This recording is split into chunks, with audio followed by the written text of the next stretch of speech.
ఈ వీడియోలో మనం కల్కి 2898 ఏడీ మూవీలో అశ్వత్థామ క్యారెక్టర్ని ఇంట్రడ్యూస్ చేసిన టీజర్ బ్రేక్డౌన్ అండ్ హైడెన్ డీటెయిల్స్ని డిస్కస్ చేద్దాం. చెప్పాలంటే ఈ 1 మినిట్ క్లిప్స్లో చాలా డీటెయిల్స్ ఉన్నాయి అండ్ క్లిప్స్ని చాలా క్రియేటివ్గా కూడా డిజైన్ చేశారు. వేరు భాషల్లో టీజర్ని లాంచ్ చేయకుండా ఒక టీజర్లోనే చాలా భాషల్ని కవర్ చేశారు. తెలుగు, తమిళ్, హిందీ, మలయాళం, ఇంగ్లీష్ డైలాగ్స్ వచ్చేలాగా.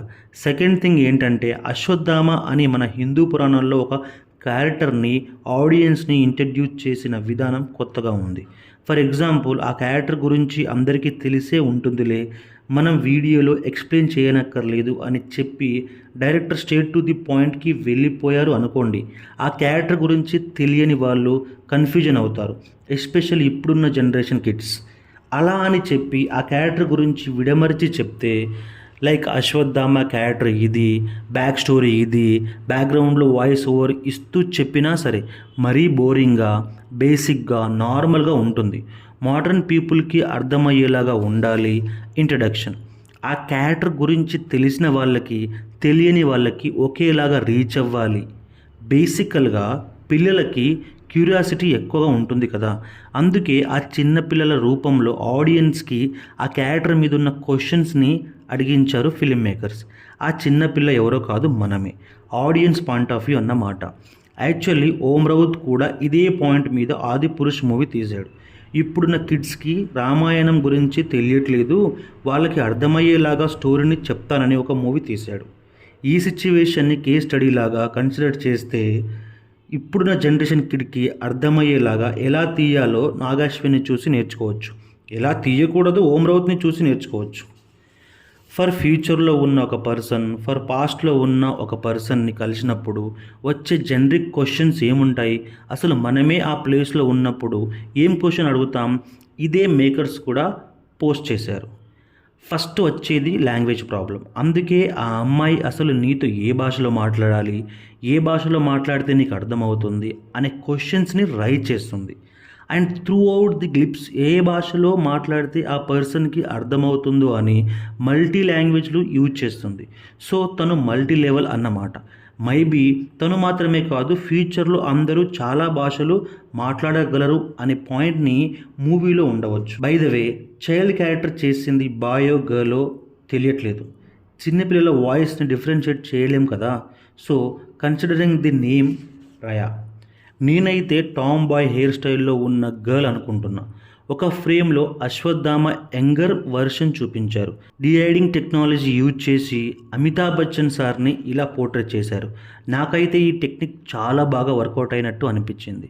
చాలా మార్వెల్ మూవీస్లో ఈ టెక్నిక్ని చూసి ఉండవచ్చు. మన తెలుగులో కూడా ఆచార్య మూవీలో సీజీ యూజ్ చేసి చిరంజీవి గారిని డిఐడింగ్ చేయడానికి ట్రై చేశారు.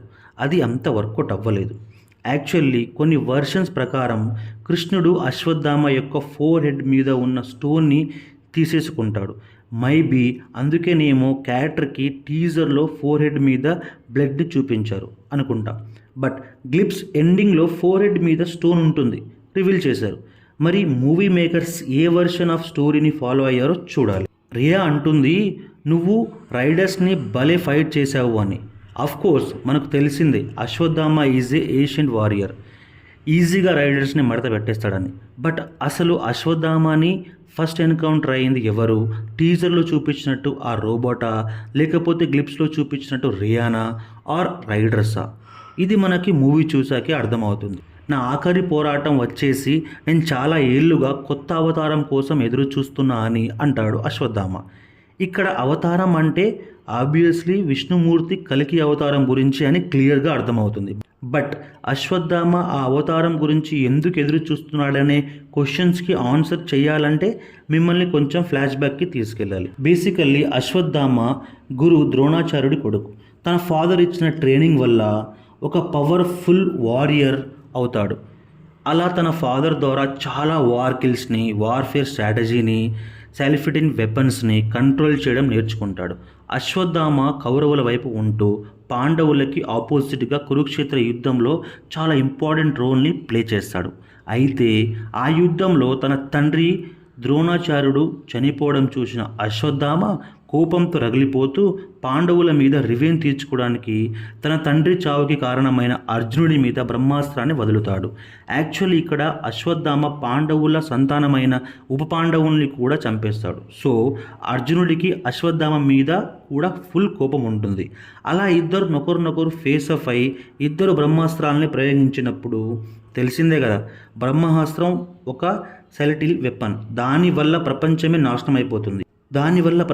నాశనం అయిపోతుందని గ్రహించిన వేదవ్యాస మహర్షి వాటిని ఉపసంహరించుకోమంటాడు. అంటే కాల్ బ్యాక్ ఆర్ రీకాల్ చేసుకోమంటాడు. బ్రహ్మాస్త్రాన్ని రీకాల్ చేయడం ఎలాగో అర్జునుడికి తెలుసు, బట్ అది ఎలా చేయాలో అశ్వత్థామకి తెలియదు. అప్పుడు దాన్ని వేరే ఎటైనా డైవర్ట్ చేయమని వేదవ్యాస మహర్షి చెప్పినప్పుడు దాన్ని అభిమన్యుని భార్య అయిన ఉత్తర యొక్క ఊంలో పెరుగుతున్న బేబీ మీదికి డైవర్ట్ చేస్తాడు. అప్పటికీ ఉప పాండవులు లేరు కదా, ఇంకా ఆ బేబీని కూడా లేకుండా చేస్తే మొత్తం పాండవుల వంశమే ఉండదు, పాండవుల లైన్ ఏజే ఉండదని ఇంటెన్షన్తో అశ్వత్థామ ఇలా చేస్తాడు. అప్పుడు శ్రీకృష్ణుడు ఇంటర్ఫియర్ అయి అన్బోర్న్ బేబీ అయిన ప్రశిక్ని సేవ్ చేస్తాడు. అన్బోర్న్ బేబీని చంపడానికి సిద్ధపడిన అశ్వత్థామని కృష్ణుడు శపిస్తాడు. నువ్వు ఒక చిరంజీవి లాగా బ్రతికి ఉంటావు, నీకు మరణం ఉండదు. బట్ ఇక్కడ ఫిట్టింగ్ ఏంటంటే ఎప్పుడూ బాడీ నుంచి రక్తం కారుతూ భరించలేని పెయిన్తో సఫర్ అవుతూ అని శపిస్తాడు. అందుకే అశ్వత్థామ బాడీ అంతా బూడిద పూసుకొని క్లాత్స్తో కవర్ అయిపోయినట్టుగా ఉంటాయి. బహుశా విష్ణుమూర్తి నెక్స్ట్ అవతారంలో తన శాపాన్ని విముక్తి చేయగలడనేమో అని అశ్వత్థామ వెయిట్ చేస్తూ ఉండవచ్చు. ఒక క్లాత్ లోపల ఒక స్టోన్ లాంటి ఆబ్జెక్ట్ని చూపించారు కానీ అది ఏంటో క్లారిటీ రాలేదు. అండ్ అఫ్ కోర్స్ అశ్వత్థామ ఒక గొప్ప శివభక్తుడు, అందుకే శివలింగం దగ్గర ధ్యానంలో ఉంటాడు. అతను చేతిలో ఉన్న ఆబ్జెక్ట్ని చూసారా, నాకు అది ఒక విల్లులా అనిపించింది. బట్ ఆ బౌని స్ట్రింగ్ కూడా లేదు. మహాభారతం మూవీలో చూపించినట్టు బౌకి ఉన్న స్ట్రింగ్ వెనక్కి లాగినప్పుడే ఒక మిస్టికల్ ఆర్ సైలెంటికల్ పవర్ ఉన్న యారో జనరేట్ అవుతుందేమో. ఈ మూవీలో కూడా అలానే అని అనుకుంటున్నా. యూజువల్గా మూవీస్లో క్యారెక్టర్ యొక్క లాంగ్వేజ్ని మూవీస్లో 2 వేస్లో పోర్ట్రే చేస్తారు. ఫస్ట్ థింగ్, ఆ పర్సన్ ఎవరైనా ఏ ప్లేస్ నుంచి వచ్చినా ఏ దేశం నుంచి వచ్చినా ఆఖరికి ఆ క్యారెక్టర్ ఒక ఏలియన్ అయినా సరే మన భాషలో మాట్లాడేస్తుంది. ఇది just law of convenience, simplicity కోసం ఆ క్యారెక్టర్ చెప్పేది ఆడియన్స్కి సింపుల్గా అర్థమైపోవాలి అని చెప్పి ఈ మెథడ్ని ఫాలో అవుతారు. సెకండ్ మెథడ్ వచ్చేసి ఆ క్యారెక్టర్ తన ఒరిజినల్ భాషలోనే మాట్లాడుతుంది, బట్ ఆడియన్స్కి అర్థం అవ్వడం కోసం కింద సబ్టైటిల్స్ కానీ ఆ క్యారెక్టర్ ఒరిజినల్ వాయిస్ మీదే ఓవర్ ప్లే వాయిస్ వేయడం కానీ చేస్తారు. ఫర్ ఎగ్జాంపుల్ అవతార్ మూవీలో నావీ లాంగ్వేజ్ ఆర్ బాహుబలిలో కాలికేయ లాంగ్వేజ్, కలికి మూవీలో సెకండ్ మెథడ్ని ఫాలో అవుతాడు అని అనుకుంటున్నా. ఆ క్యారెక్టర్ ఆరిజిన్ని బట్టి హిందీ ఆర్ సాంస్క్రిట్లో మాట్లాడడం జరగవచ్చు. సంతోష్ నారాయణ్ ఇచ్చిన బ్యాక్గ్రౌండ్ స్కోర్ కూడా చాలా బాగా సెట్ అయింది.